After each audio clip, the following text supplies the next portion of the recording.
আপনি আপনার Google Play store অ্যাকাউন্টটি খোলার সময় যে পাসওয়ার্ডটি দিয়েছেন সে পাসওয়ার্ডটি এখন ভুলে গিয়েছেন।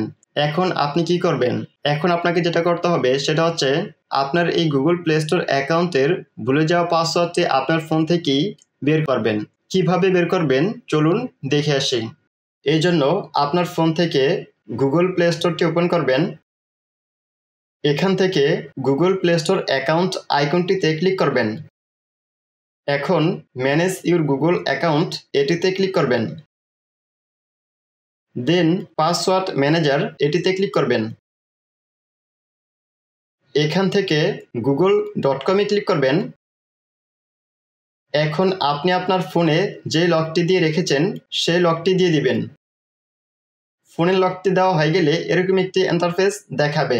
এখানে আপনি আপনার গুগল প্লে স্টোরটি খোলার সময় যে জিমেল অ্যাড্রেসটি দিয়েছেন সেই জিমেল অ্যাড্রেসটি দেখতে পাবেন এবং তার নিচে আপনার এই গুগল প্লে স্টোর অ্যাকাউন্টের পাসওয়ার্ডটি হাইড হয়ে থাকবে।